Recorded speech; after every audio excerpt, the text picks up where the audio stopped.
¿Creen que sea importante la unidad? ¿Creen que sea importante la unidad? Sí. Yo creo que es vital en la vida de todo creyente la unidad. Hay un pasaje en Efesios 4:3, si quieres anotarlo, y dice: solícitos en guardar la unidad del Espíritu, en el vínculo de la paz. Te invito a que este versículo lo subrayes y te lo aprendas de memoria. Efesios capítulo 4, versículo 3. Es importante que trabajemos como iglesia, trabajemos como matrimonio, trabajemos como familia en la unidad, porque esto viene de parte de Dios.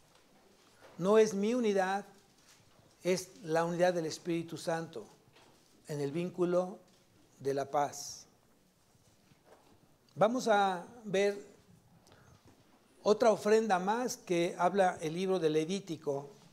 Acuérdate que todas las ofrendas que habla justamente Levítico es la figura ¿de quién? De Cristo. Es la figura de Cristo. Y vamos a ver hoy en el capítulo 2 de Levítico, vamos a ver desde el versículo 1, acompáñame. Y vamos a ver la segunda ofrenda. La primera fue el holocausto. Aprendimos que el holocausto es una ofrenda, es un sacrificio específicamente para Dios. Solamente es para Dios. Y solamente era hecho por el sumo sacerdote. Ahora bien, aquí en Levítico capítulo 2, vamos a leer desde el versículo 1, dice así: cuando alguna persona ofreciere oblación a Jehová, es la segunda ofrenda, oblación. Vamos a ver qué es la oblación, qué características tiene este sacrificio, esta ofrenda. Dice: cuando alguna persona ofreciere oblación a Jehová, su ofrenda será flor de harina, sobre la cual echará aceite y pondrá sobre ella incienso. Entonces, aquí hay elementos que están dentro de esta ofrenda de oblación: la harina, flor de harina y aceite. Y dice también: pondrá sobre ella incienso. Vamos a ver a qué se refiere o qué significa cada uno de estos elementos. Versículo 2: y la traerá a los sacerdotes, hijos de Aarón, y de ello tomará el sacerdote su puño lleno de la flor de harina y del aceite, con todo el incienso, y lo hará arder sobre el altar. Para memoria, ofrenda encendida es de olor grato a Jehová. Versículo 3. Y lo que resta de la ofrenda será de Aarón y de sus hijos. Es cosa santísima de la ofrenda, de las ofrendas que se queman para Jehová. Vean el versículo 10, se vuelve a repetir exactamente el mismo versículo. Versículo 10 dice: y lo que resta de la ofrenda será de Aarón y de sus hijos, y es cosa santísima de las ofrendas que se queman para Jehová. La pregunta sería: ¿por qué nuevamente se repite dos veces exactamente la instrucción de Dios hacia Moisés? Sigo leyendo, versículo 11. Ninguna ofrenda que ofrecieres a Jehová será con levadura, porque de ninguna cosa leuda, ni de ninguna miel se ha de quemar ofrenda para Jehová. Dos elementos que no deben de estar dentro de una ofrenda: la levadura y la miel. Hay que entender por qué la miel no tenía que estar dentro de esta ofrenda. Sigo leyendo. Versículo 12. Como ofrenda de primicias la ofrecieres a Jehová, mas no subirán sobre el altar en olor grato. Y sazonarás con sal toda ofrenda. Otro elemento más. Esta ofrenda también tenía que tener, no tenía que tener levadura ni miel, pero ¿qué sí tenía que tener? Sal. Vamos a ver por qué la sal. ¿Cuáles son las propiedades? ¿Cuáles son los atributos? ¿Cuáles son las características de la sal? Si ofrecieres a Jehová ofrenda de primicias, otra vez primicias, viene la palabra primero. Si ofrecieres a Jehová ofrendas de primicia, tostarás al fuego las espigas verdes, y el grano desmenuzado ofrecerás como ofrenda de tus primicias. Y pondrás sobre ella aceite, pondrás sobre ella incienso es ofrenda. Y el sacerdote hará arder el memorial de él, parte del grano desmenuzado y del aceite con todo el incienso, es ofrenda encendida para Jehová. Bueno, si te das cuenta, tiene otra característica esta ofrenda. Esta ofrenda es conocida como una ofrenda de oblación. También es conocida la ofrenda de la comida. Y también es conocida como la ofrenda de los cereales. Cualquiera de estos tres nombres es correcto. Oblación, ofrenda de los cereales, ofrenda de la comida. Y si pusieron atención en la lectura, ¿qué es lo que no se nombra como ofrenda a Dios? La sangre. En esta ofrenda no hay sangre. Y tiene justamente un propósito. Esta ofrenda habla de la persona de Cristo, habla de la humanidad de Cristo. Esta ofrenda específicamente está hablando de su humanidad, no de su divinidad. Y la pregunta que yo te haría esta mañana, ¿con quién te puedes identificar? ¿Con la parte divina o con la parte humana de Jesús? Pues con la parte humana, porque nosotros no tenemos esa divinidad. Si bien es cierto, después de que llegamos a Cristo, Dios nos da de su naturaleza, pero no somos 100% divinos, ¿o sí? Somos humanos, que estamos siendo hoy transformados por su gracia, por el poder del Espíritu Santo, por medio de la palabra, y porque nos ha compartido su naturaleza divina. Pero tú identificas a Jesús con la parte humana. ¿Quién es tu ejemplo a seguir? ¿Dios o la parte humana de Cristo? Es Cristo. Acuérdate que Cristo jamás pecó. Dios fue perfecto. En su humanidad fue perfecto. El modelo a seguir, ¿quién sería? Cristo. Porque se identifica conmigo. Él fue hombre. ¿Y él fue tentado o no fue tentado? Sí. ¿Él luchó con las tentaciones o no luchó con? Sí, lo dice en Hebreos. Y él por eso tiene misericordia de nosotros. Y nos entiende cuando somos tentados. La gran diferencia es que él nunca pecó. Y por eso entonces queremos ser como ¿quién? Pues como Cristo. Ahora bien, ¿cuál es el objetivo de Dios? ¿Por qué Dios nos llamó? El objetivo de Dios para el hombre se cumplió en Cristo, amados. El objetivo de Dios para el hombre se cumplió en Cristo. Porque todos en algún momento seremos como ¿quién? Como Cristo. Ahora bien, ¿dónde lo dice? Vamos a Romanos capítulo 8, versículo 29. Pon una marca a Levítico, porque tal vez regresemos ahí.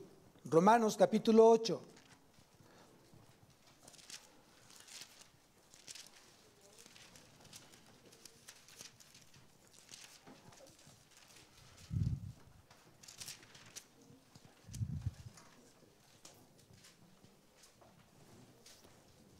Vean lo que dice aquí Pablo. Dice lo siguiente, versículo 29. Dice, porque a los que antes conoció, también los predestinó para que fuesen hechos conformes a la imagen de su Hijo. ¿Cuál fue el objetivo de Dios hacia el hombre? Hacerlo como ¿quién? Como su Hijo. Versículo siguiente. Perdón, sigo leyendo. Para que Él sea el primogénito entre muchos hermanos. Es el primero. ¿Por qué el primero? Porque Él resucitó. Y como Él resucitó para vida eterna, todos vamos justamente por el mismo camino. Hoy estamos siendo ¿qué? Santificados. Estamos siendo ¿qué? Transformados. ¿Qué estamos haciendo? Siendo limpiados. Y nuevamente por el poder y la palabra de Dios, por el poder y la palabra de Dios, estamos siendo ¿qué? Ya somos salvos, pero estamos siendo ¿qué? Transformados a la imagen y semejanza de Cristo. ¿Ya alguien aquí ya se parece a Cristo? En alguna parte sí, porque estamos creciendo, todavía no somos 100% como Cristo. Vean lo que dice en la primera carta de Juan, capítulo 3, versículo 2. Primera carta de Juan, capítulo 3, versículo 2. Dice, amados, ahora somos hijos de Dios. ¿Quién dice amén? Amén. ¿Cuántos hijos de aquí hay de Dios? Amén. Amén. Bueno, dice aquí, amados, ahora somos hijos de Dios y aún no se ha manifestado lo que hemos de ser. Aún no se ha manifestado lo que hemos de ser. Pero sabemos que cuando Él se manifieste, seremos semejantes a Él, porque lo veremos o le veremos tal como Él es. ¿Cuándo va a pasar eso? ¿En qué etapa de la salvación? En la glorificación. Pero sí quiere decir que en la medida que tú vas siendo santificado, día con día, de gloria en gloria, te estás pareciendo más a Jesús. Eso sí lo creo. Tal vez no vamos a llegar aquí en esta tierra a la perfección, pero eso no me exime de estarla buscando. A través de la palabra, a través de la obediencia a ella. Yo puedo tener mucha palabra, pero si no hay obediencia no sirve de nada. Yo tengo palabra y tengo toda la palabra de Dios. La tengo que meditar, la tengo que entender y la tengo que aplicar. Entonces vemos que no hay, en esta ofrenda no hay derramamiento de sangre. Y otra cosa importante, parte de la ofrenda era para Dios y parte para ¿quién? Para Aarón y sus hijos. ¿Cuál era su oficio de ellos? Sacerdotes. Entonces solamente era para Dios parte de esa ofrenda y otra parte era para Aarón y sus hijos, para los sacerdotes. Es muy importante. Pero ¿qué es lo que no permitía esta ofrenda? ¿Qué es lo que no permitía esta ofrenda? Vamos a ver Hebreos capítulo 9. Si una ofrenda no tenía derramamiento de sangre, vamos a ver qué es entonces, qué pasaba. Hebreos 9:22. Hebreos 9:22, ¿qué dice ahí? Dice, y casi todo es purificado, según la ley, ¿con qué? Con sangre, y sin derramamiento de sangre no se hace ¿qué? Remisión. ¿Qué es lo que no ofrecía esta ofrenda de parte de Dios? Perdón, porque tenía que haber ¿qué? Remisión, tenía que haber sangre para la remisión de los pecados, el perdón de los pecados, ¿no? Esa liberación que produce justamente la sangre de la esclavitud del pecado. Ese perdón de pecados, ese perdón de Dios hacia el pecador tenía que haber necesariamente sangre. Sin embargo, era una ofrenda que era para Dios y era también para los sacerdotes. ¿Por qué flor de harina? Es importante esto. Establece el carácter de Cristo. La flor de harina habla del carácter de Cristo. ¿Por qué? Ustedes hoy en día, a lo mejor ya, cuando tú compras una tortilla de harina, ya te las venden ya hechas. Pero la pregunta, en los tiempos antiguos, ¿cómo tenía que hacer la harina? ¿Cómo se hacía la harina?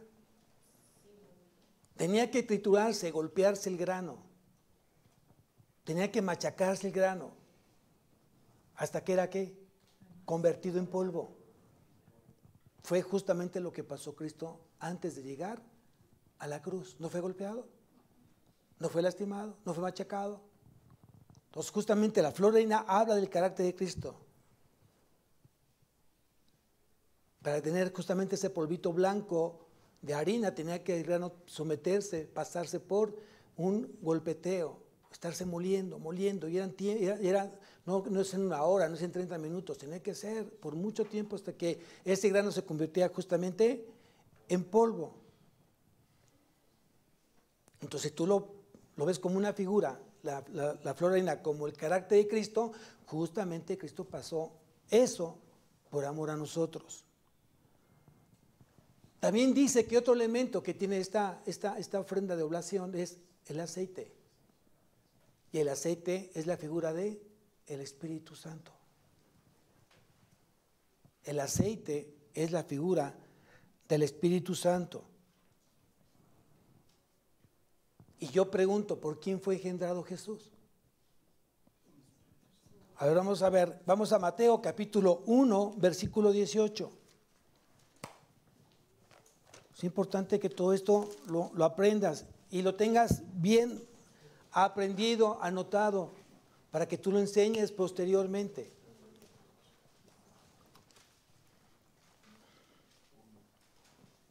Mateo capítulo 1, versículo 18, dice, el nacimiento de Jesucristo fue así. Estando desposada María, su madre, con José, antes que se juntasen, se halló que había concebido, ¿de quién? ¿Quién engendró a Jesús? El Espíritu Santo. ¿No? Jesús fue engendrado por el Espíritu Santo. ¿Por quién fue justificado Jesús? ¿Por quién fue justificado Jesús? A ver, vamos a la primera carta a Timoteo, capítulo 3.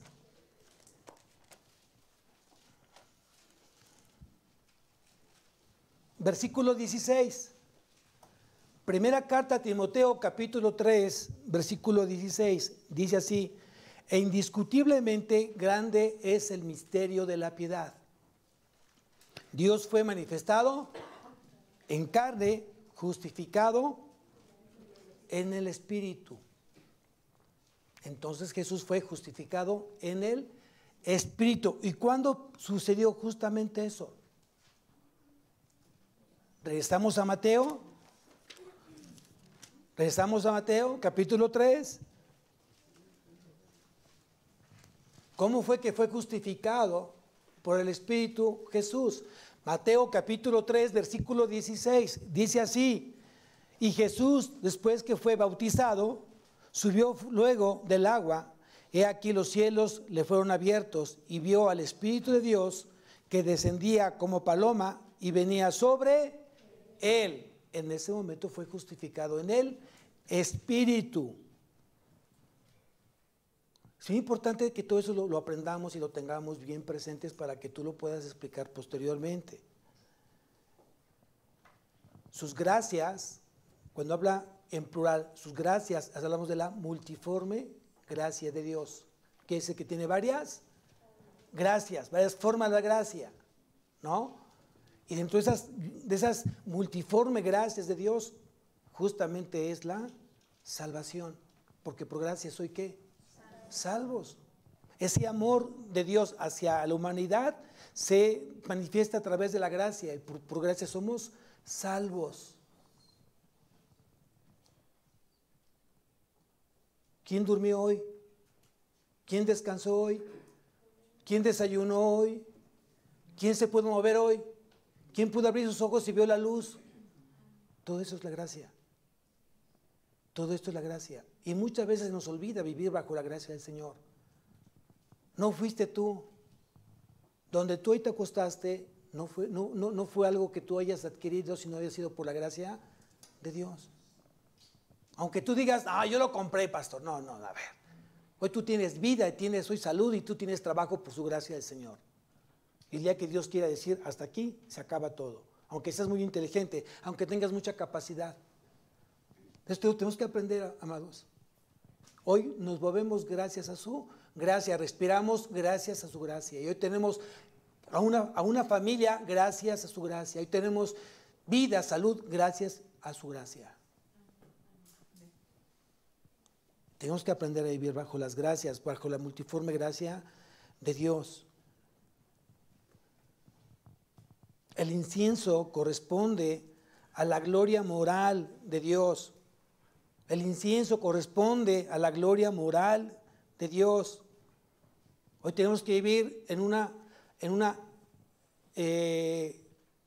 bajo la santidad, tenemos que estar viviendo, tenemos que caminar bajo la santidad, sobre la ley moral de Dios. Si para Dios algo es malo, para el creyente es malo. Si para Dios algo es pecado, para el creyente es pecado. A veces, alguna vez yo le dije a un abogado, dije, ¿bajo qué ley tú te riges? ¿Bajo la Constitución de México o bajo la ley moral de Dios? El creyente, ¿bajo qué se rige?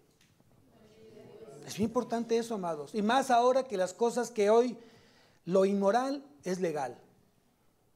Hoy lo inmoral es legal. Hoy se permite asesinar y no pasa nada. Hoy tú puedes matar a un bebé en ese proceso de gestación y no pasa nada. Ya la ley te da permiso. Y yo pregunto, ¿Dios da permiso? ¿Bajo qué ley tú te riges? Hoy están permitiendo, decir, hoy se pueden casar hombres con hombres y mujeres con mujeres. Hoy cada quien tiene la decisión de escoger el género que quiera. Aunque vaya en contra de la ley moral de Dios. ¿Qué tendría que opinar el creyente? ¿Qué tendría que enseñar el creyente? Eso es lo que tú tienes que hoy aprender y enseñar. No porque la escuela lo esté enseñando, tú estés de acuerdo con eso. Yo creo que no tendrías que permitir que un maestro tenga que enseñarle la parte sexual a tu hijo. Eres tú el responsable. Si se pierde tu hijo, el maestro no creo que dé su vida porque se perdió tu hijo. A lo mejor tienes la gran fortuna de que a lo mejor sus papás de ese niño no conocen la palabra, pero tú sí lo conoces y tú tienes que hacer algo por ello. No solamente es orar, sino que también tú puedas enseñar la postura de Dios sobre lo que se está enseñando de la ideología de género. Y es parte de ese incienso. Es la gloria moral de Dios. ¿Y cómo era esa ofrenda? Santísima. Santísima. ¿De dónde viene la palabra santísima? Pues de santidad. Santo. ¿Cuántos santos hay aquí? Levanten la mano. ¿Cuántos santos hay aquí? Hay que entender qué es santo. Porque hay una mala enseñanza para muchos. Piensan que el santo es una persona perfecta que hace milagros y que tiene que estar en un nicho. Y eso es una enseñanza incorrecta. Esto no es lo que dice la Biblia. Santo significa apartado para Dios. ¿Cuántos apartados para Dios hay aquí? Amén. Levanten la mano. ¿Cuántos santos hay aquí? Ya veo que más manos se levantaron. Claro, porque muchas veces no enseñamos esto. Y aquí ningún creyente es perfecto. Es un pecador perdonado. Un pecador que está siendo transformado a la imagen y semejanza de Cristo. Y que día a día, en gloria tenemos que irnos pareciendo cada día más ¿a quién? A Cristo. Amén.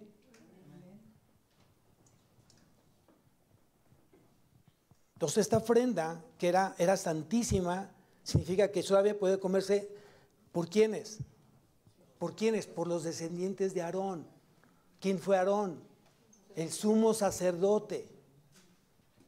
¿Qué diferencia es entre el sumo sacerdote, que era Aarón, y el sumo sacerdote, que era Cristo? ¿Quiénes podían ser sumos sacerdotes? Solo aquellos que venían de la tribu de Leví. Solamente ellos podían ser sacerdotes y sumos sacerdotes. Tenían que venir de la tribu de Leví.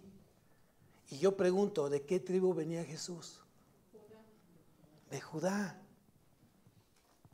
Entonces, ¿por qué fue sumo sacerdote si la ley decía que tenía que ser de la tribu de Leví y él viene de la tribu de Judá? Porque Jesús venía del orden de Melquisedec. Todo eso es importante que tú lo sepas. Entonces, era santísimo porque era una ofrenda destinada exclusivamente, una parte para Dios y una parte para los sacerdotes. El pueblo no podía participar en esta ofrenda de oblación. O la ofrenda de comida, ofrenda de cereales.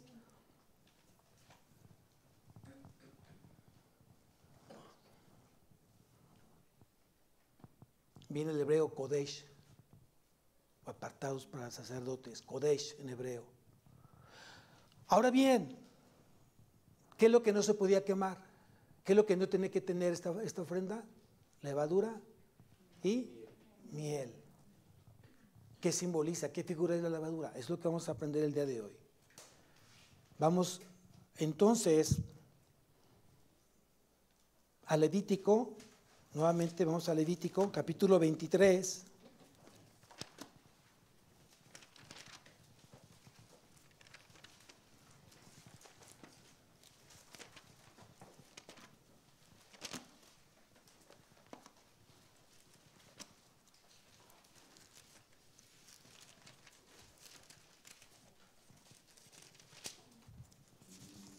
Levítico capítulo 23 y vamos al versículo 6.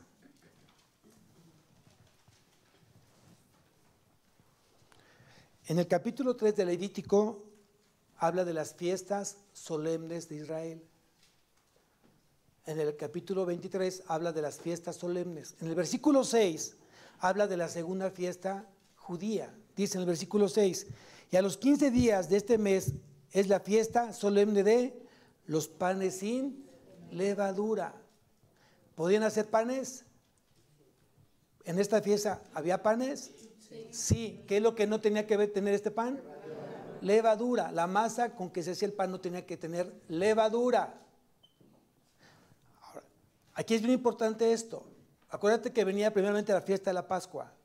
Y seguido, después de la Pascua, al día siguiente era la fiesta de los panes sin levadura. ¿Y qué es la levadura? Bueno, no lo dije, lo voy a decir. El título de la predicación es un poco de levadura, leuda toda la masa. Un poco de levadura, leuda toda la masa. Aquí quiero que me acompañes a la primera carta a los Corintios. Y vamos a ver qué es la levadura. Primera carta a los Corintios.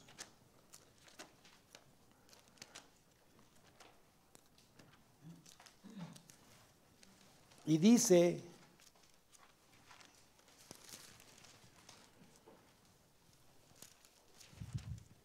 capítulo 5, versículo 6.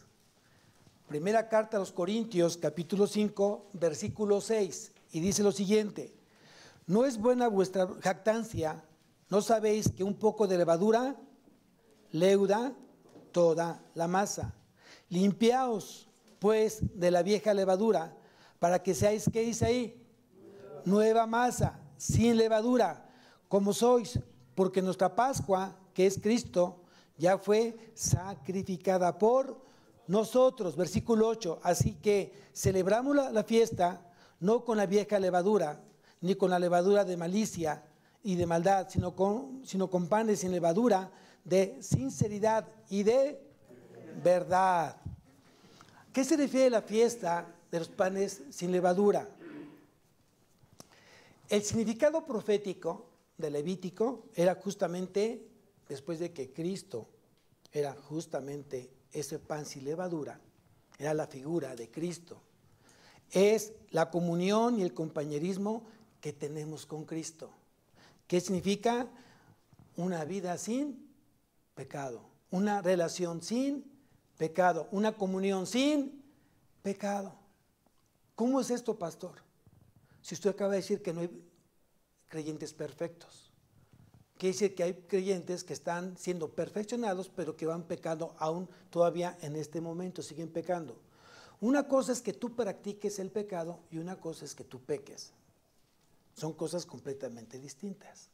Cuando tú practicas el pecado, lo estás pensando, lo estás meditando y pecas. Ejemplo, yo estoy pensando que al ratito que salga de trabajar se me antoja una buena cerveza michelada con tequilita y ya estoy imaginando justamente, me voy a echar una botanita y estoy ya pensando que en pecar. ¿Cierto? Cuando de repente alguien te hace enojar y de repente dices, no, ¿pecaste o no pecaste? Sí. Pero en ese momento, ¿qué te dice el Espíritu Santo? ¿Qué te derruye el Espíritu Santo? Acabas de pecar, acabas de lastimar a Dios con esa respuesta. Porque fue una respuesta llena de ira, de enojo. ¿Qué te lleva justamente a los que somos salvos? ¿Qué te lleva? Al arrepentimiento. El Espíritu dice, arrepiéntate, pide perdón y no vuelvas. Tienes que cuidar mucho tus temperamentos. ¿Qué Dios forma? ¿Qué Dios forma? El carácter. Nacemos con temperamento. Entonces el carácter somete al temperamento. Entonces, cada día que pasa, la ira tiene que irse, ¿qué? El enojo tiene que ser, ¿qué? ¿Me explico? ¿Qué tiene que crecer? El amor, la paciencia, la misericordia. Entonces, quiere decir entonces que yo tengo que cuidar mucho mi relación y mi intimidad con Cristo, porque tiene que ser justamente sin levadura. La levadura es una figura del pecado. Un poco de pecado lastima todo tu corazón. Tú no puedes dejar un poquito de pecado en tu corazón. Pues tienes que irte directamente al arrepentimiento. Si tú te comienzas a guardar los pecados y tienes pecados no confesados o pecados ocultos, no vas a poder crecer. Por eso mucha gente no crece en el caminar con Cristo. Tú puedes venir todos los domingos, puedes tener una Biblia, puedes leerla en casa, puedes meditarla en casa, pero no vas a crecer. Porque sigues guardando pecados, sigues ocultando pecados, no has confesado. Y aquí mi hermano en el devocional del diezmo dijo, si confesamos nuestros pecados, Él es fiel y justo para perdonar nuestros pecados y limpiarnos de toda maldad. Primera de Juan 1:9, anótalo, Primera de Juan 1:9, y tienes que aprendértelo de memoria. A eso se refiere justamente panes sin levadura, un compañerismo, una comunión con Cristo sin pecado.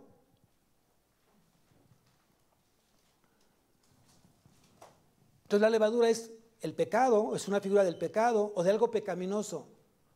O la levadura también habla de corrupción. ¿Dónde está la corrupción? ¿Saben? A veces me siento como en la clase de teología, pero es una predicación. La corrupción está en el corazón. La corrupción está en el corazón. Todos somos corruptos. Los malos pensamientos se originan justamente en el corazón. Y lo dice justamente el Evangelio de Mateo. Capítulo 15, versículo 19, lo dice exactamente ahí. Anótalo, luego lo lees en casa. Mateo 15, 19. Entonces, si la corrupción viene de mí, de mi corazón, pastor, ¿qué hace el mundo? ¿Qué hace Satanás? Me contaminan. La contaminación viene del mundo y la contaminación viene de Satanás, viene de afuera. La corrupción viene de adentro. ¿Cómo lo enseñó Jesús? Porque tenemos a nuestro gran y supremo maestro de nuestra vida, a nuestro Señor Jesucristo. Vean lo que dice Marcos 8:15. Marcos 8:15.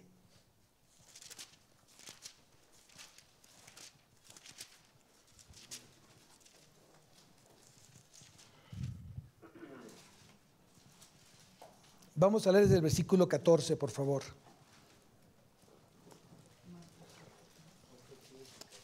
Marcos 8, dije 15, pero hay que leer desde el 14 para poder entrar en contexto. Dice así: habían olvidado de traer pan y no tenían sino un pan consigo en la barca. Versículo 15. Y él les mandó diciendo: mirad, guardaos de la levadura de los fariseos y de la levadura de Herodes. Vean lo que dice el versículo 16. Y discutían entre sí diciendo: ¿es porque no trajimos pan?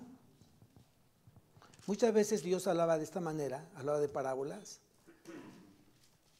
para poder equiparar. ¿A qué se refería justamente esta palabra con nuestra vida cotidiana? ¿Qué había dicho Jesús? Que se tenía que guardar de la levadura de ¿quiénes? De los fariseos y de Herodes. Lo que se estaba refiriendo Jesús es: tengan cuidado con las enseñanzas, no del pan en sí, no del pan literalmente. Estén cuidado con las enseñanzas. ¿A qué se refería Pablo? Un poco de levadura, leuda toda la masa. ¿Hablaba del pan? Hablaba de las malas enseñanzas. Había falsos maestros. Y alguien que te enseñe mal va a lastimar toda tu fe, va a lastimar tu corazón y va a lastimar tu credibilidad puesta en Cristo. Entonces ten mucho cuidado con lo que tú ves en internet, con quién te estás juntando, y si vas a tomar un tema de Cristo, vete a la Biblia. ¿Qué dice la Biblia? Pero no solamente es leer la Biblia, sino también hay que entender la Biblia. Hoy no es tan sencillo a veces entender la Biblia. Hay pasajes muy fáciles de entender, hay otros pasajes que no son tan fáciles de entender, y tienes que entonces hacerte de ciertas herramientas que te permitan una mejor interpretación. La exégesis es una de las materias que te permite irte a lo que quiso decir Dios justamente en el texto bíblico. La hermenéutica es otra de las herramientas que te permite poder entender mejor la Biblia. Una Biblia de estudio te ayuda mucho, porque en la parte del pie de página, pie de la Biblia, el pastor que da sus comentarios, y son pastores o son instrumentos de Dios que les ha revelado un poco más de lo que a ti y a mí nos puede revelar Dios, y no está mal aprender de ellos, pero hay que tener también mucho cuidado de con quién quieres aprender. En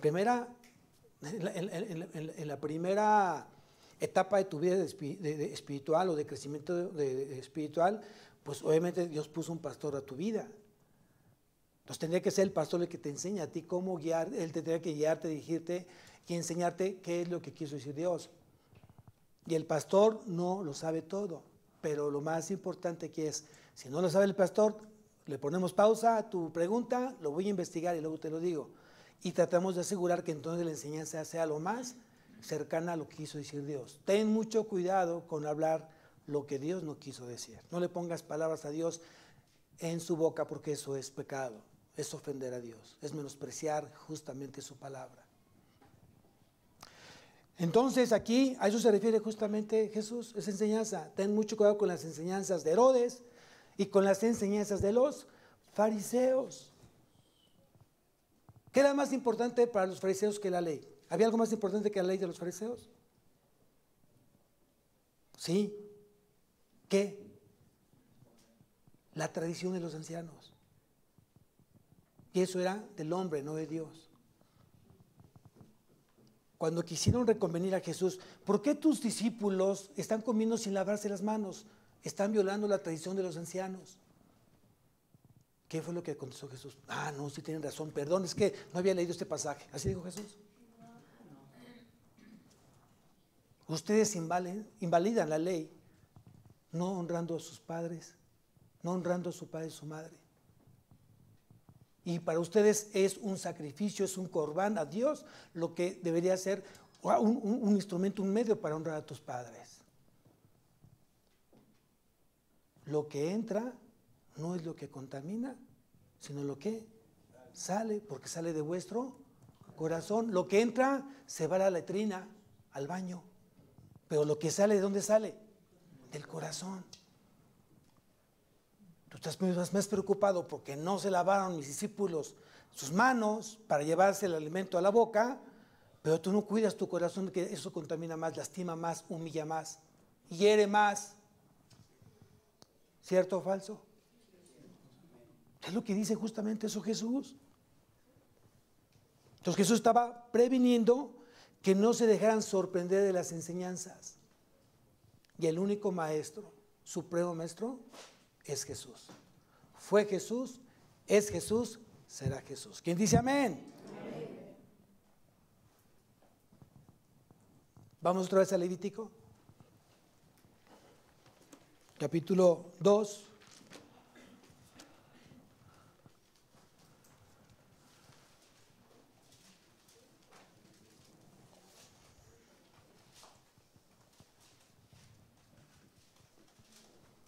Dice el versículo 2:12, dice, como ofrenda de primicias las ofreceráis a Jehová. Primicias, lo primero. ¿Cuál sería la primicia cuando abres tus ojos? ¿Cuál es la primicia? ¿Cuál es lo primero que tú le ofreces a Dios? El tiempo. El primer tiempo donde tú ya te levantaste o tú ya abriste tus ojos, en ese momento te vas y oras a tu Padre que está en lo secreto y te recompensará en secreto el Señor. tú ya leíste, meditaste la palabra antes de cualquier cosa, es primicia. Tuviste un ingreso. Primeramente apartas lo que es del Señor. Y lo demás es para tú cubrir tus necesidades. Es primicia. El primer día del año que tiene que ser, o los primeros días desde el año que tiene que ser primicia. Lo primero, Dios demandó la primicia de los animales y del hombre. El primer macho o el primer hijo varón tenía que ser consagrado ¿a quién? A Dios. Él mismo lo dijo Dios. Primicia. Versículo 13. Y sazonarás con sal toda ofrenda que presentes, y no harás que falte jamás de tu ofrenda la sal del pacto de tu Dios. Si nos vamos al Nuevo Testamento, capítulo 5 de Mateo,